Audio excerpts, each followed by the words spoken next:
It is my great privilege to bring up she needs no introduction, but I just want you to know Martha Creek has been in my life since the day that I started ministry here in 2009.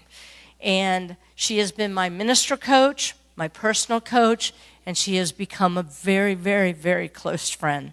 And I'm so grateful that you are here in Cincinnati this weekend that we could scoop you up. So welcome, Martha Creek. I've got something for you. So I've got something for Reverend Kathy. That's actually for Reverend Sandy. And that's for Reverend you.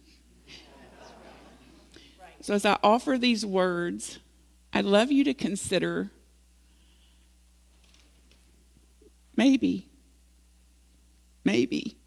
it's true for you. You lead our congregation by opening God's Word. You lead the congregation of humanity by opening God's Word. And then you live your life reflecting what you have heard. What you have heard. You care for others deeply. And lift them up in prayer. Over and over. And when we face misfortune, we know that you'll be there. We know that you'll be there. And we know that you'll be there. We really love you, Pastor. We really love you, Pastor. We really love you, Pastor. You may just make eye contact with somebody and let them know. For everything you do, and everything is in bold. And we thank God for giving us a pastor like you.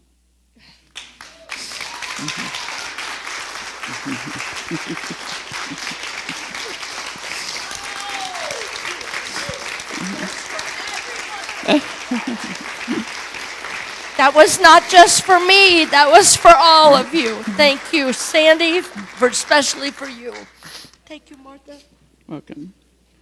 And a little snot never hurt anybody.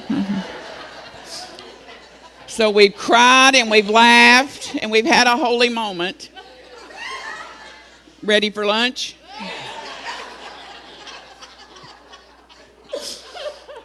So for those of you that haven't taken the Lenten season seriously, you're going to get a 5-minute chance to do that.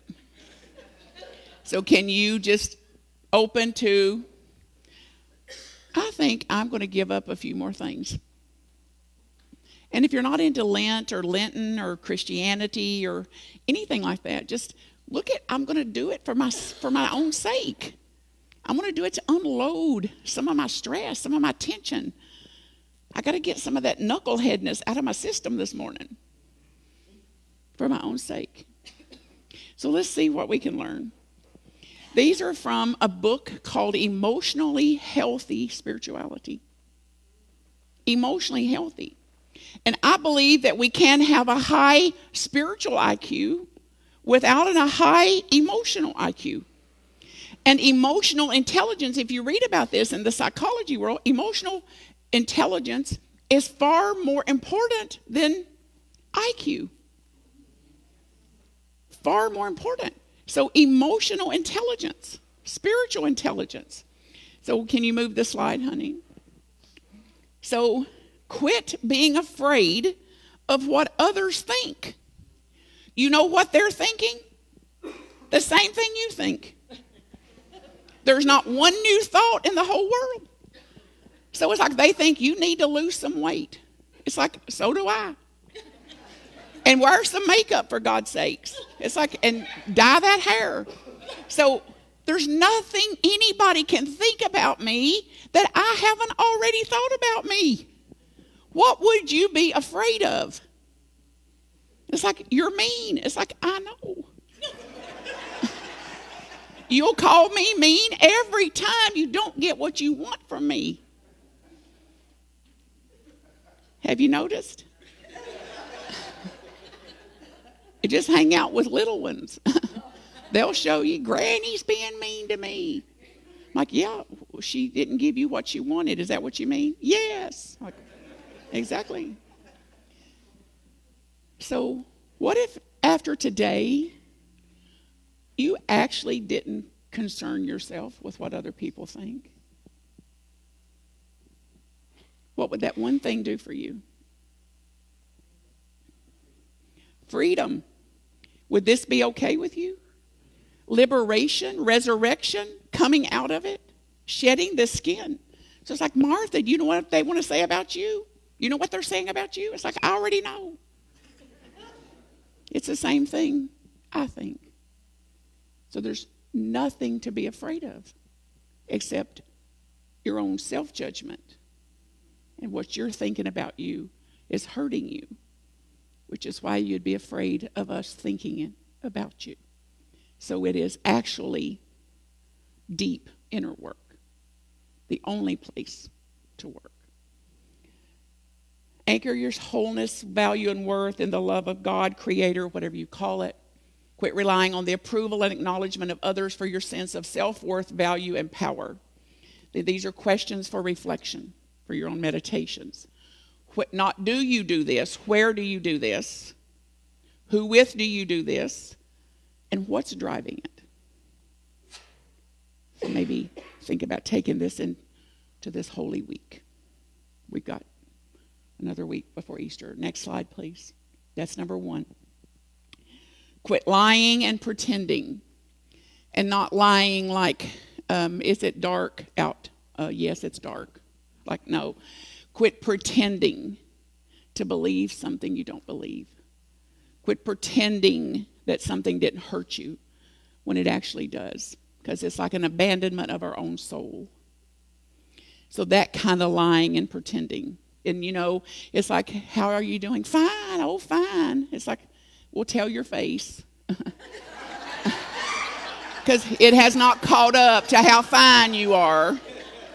And any of you married, you know, when you hear I'm fine, you better just get the remote and go to the other room. Because ain't nothing fine when you hear it's fine or I'm fine. Ain't nothing fine when you hear that.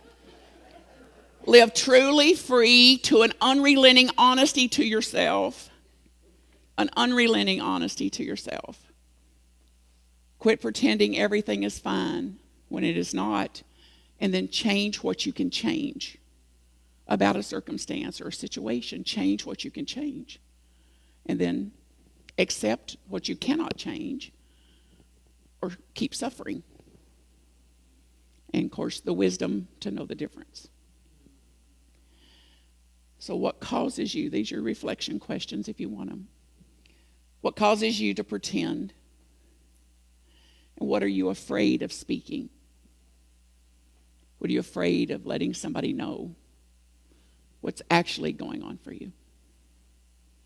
Next slide.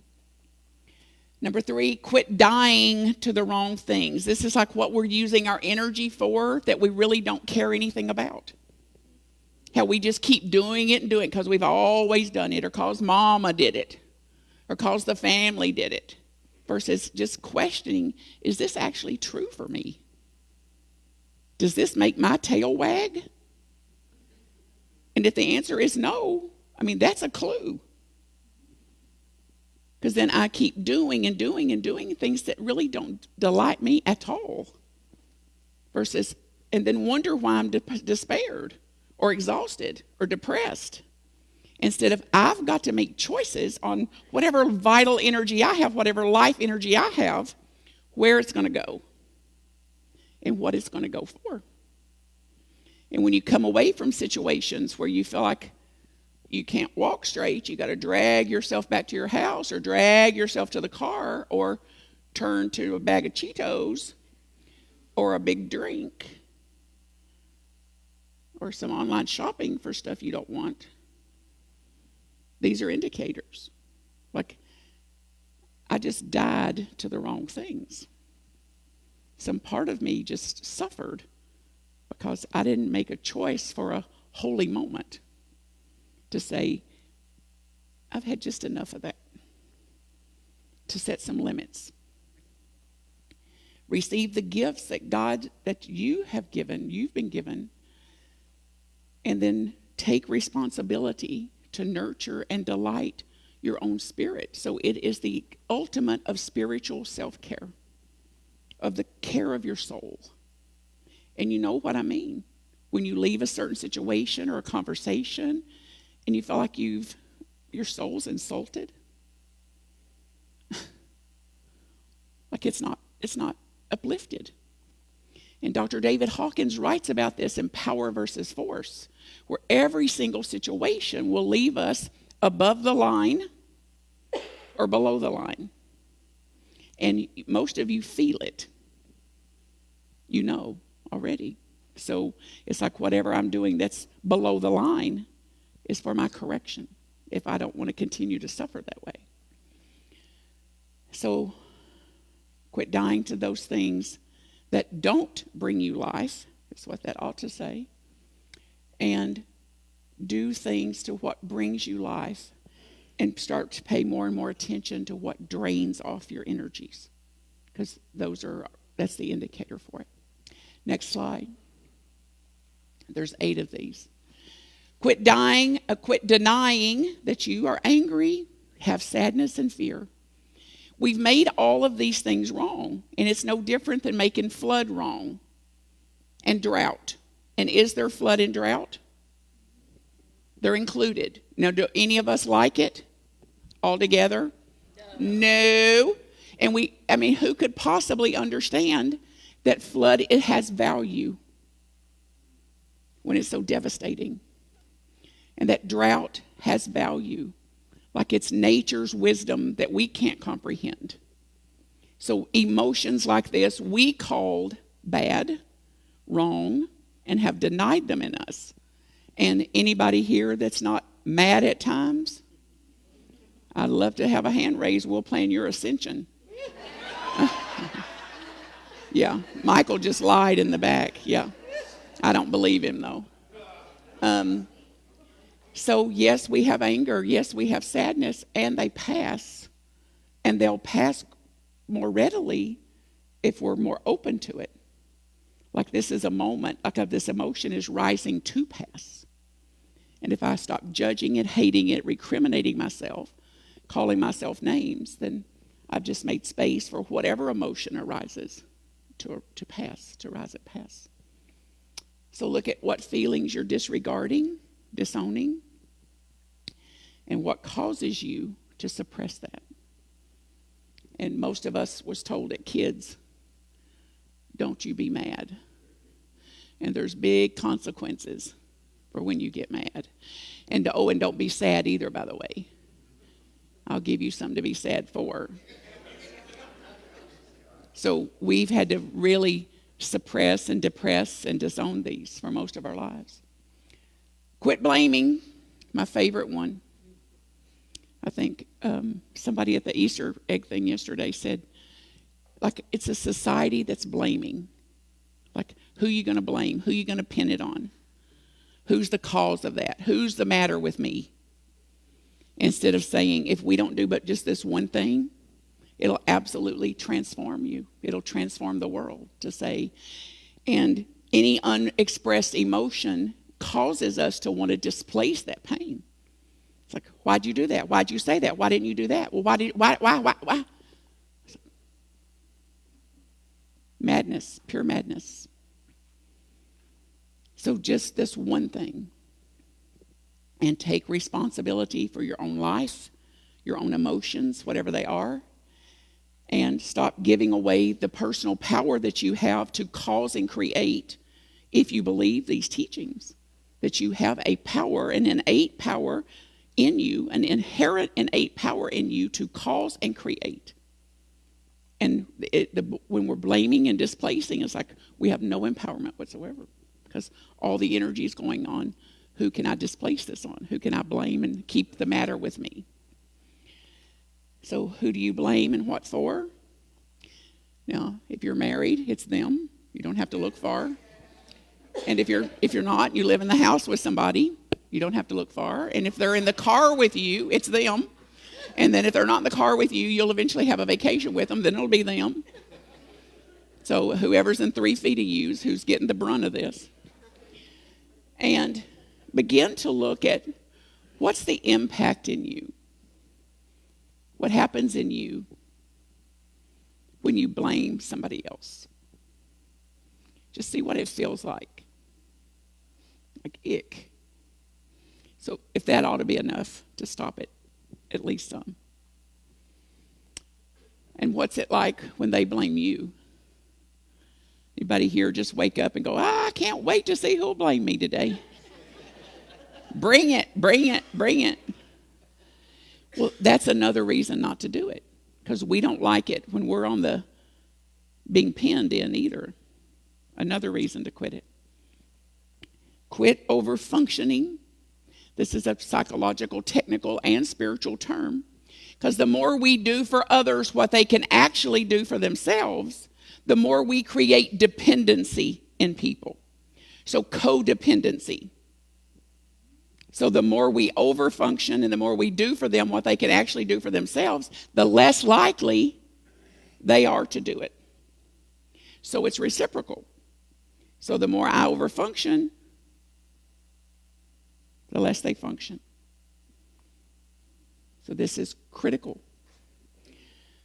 Stop doing for others what they could and actually should do for themselves based on their ability, based on what they can actually do, based on what's appropriate for their intellect, their IQ, their age, their mobility, whatever they can do. This was especially hard for me watching my dad during those last few months that he lived, and him having to suffer through trying to lift his legs. And guess who wanted to lift his legs for him? Guess who wanted to ease that for him? And guess who would have further disabled him if I'd have continued to do that? Versus seeing what his legs can do. And his legs was the only legs that could ever lift him. And so if he could lift himself or walk or get to a bathroom, it required his legs to do some things. So, but I care so much. I care for him so much. Who wants to see them suffer? But what am I going to do if I don't allow him to suffer? If I don't allow some of that suffering, what am I causing? Chronic disabilities. Chronic incapacities. So, and that's a great story between me and my dad, because then I would say, Dad, do you want to get up and take a walk? Nope. But St. Martha knew better. Say, now did you hear that part about the pneumonia and all that? I heard it. So let's take a walk. I don't want to walk. Like, come on. We won't walk far. Let's just go down to the nurse's station. Then one day I had a holy moment. And I thought, I've been calling this compassion. And there's nothing compassionate about it. So it shifted. Then I said, hey, Dad, do you want to take a walk? I don't, honey. I'm like, okay. Did you get the part about the pneumonia and all that? Yep. Okay. So when you're ready to walk, I'm right here. Then out of the blue, he'd say, how far is that nurse's station? Who knew he could think for himself? Who knew? Then I would say, Dad, you want some water? No, honey, I'm not thirsty. I'm like, well, I've got you water right here. Just drink it down to right here. No, I don't want any. Well, just drink it down to right here. St. Martha. Now, wouldn't you like to have me by your dying bed? Just down to here, just down to. Then I had a holy moment. One day I had a holy moment. And I said, Dad, do you want some water? And he said, I don't. And I said, well, it's right here. And when you're ready, I'm your girl. Then he would say, hey, is there any water in that pitcher? Like, who knew he could detect thirst?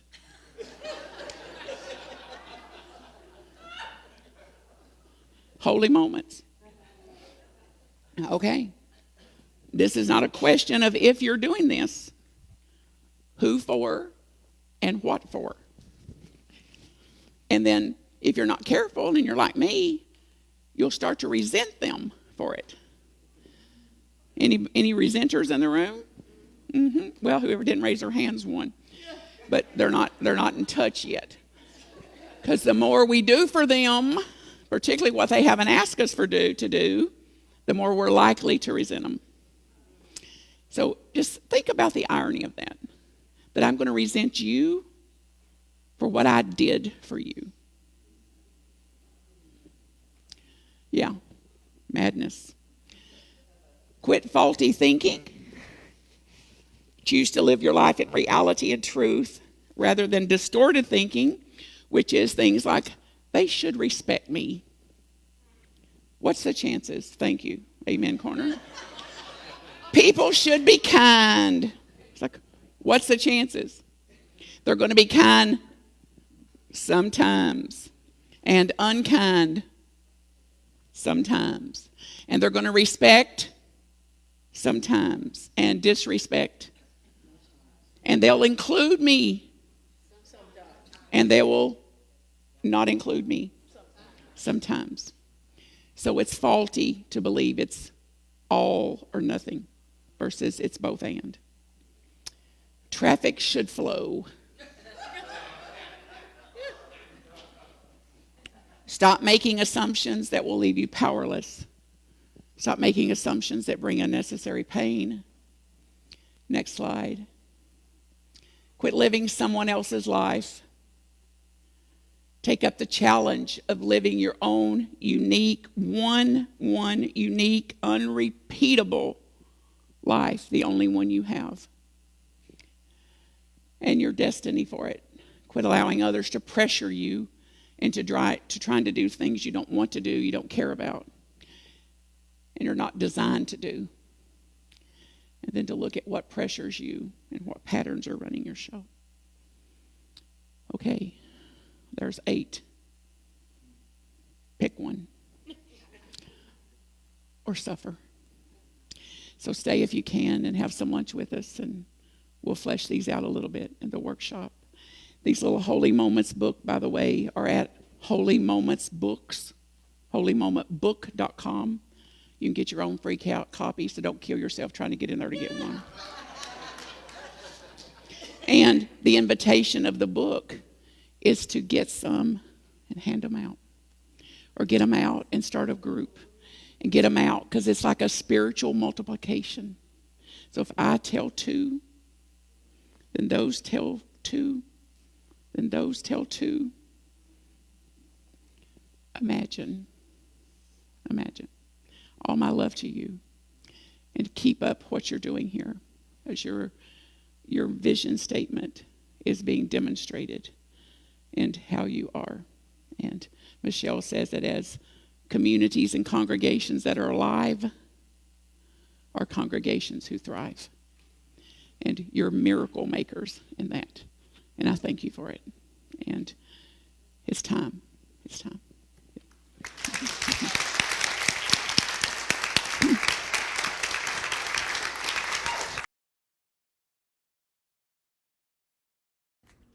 MarthaCreek.com if I can support you. Blessings.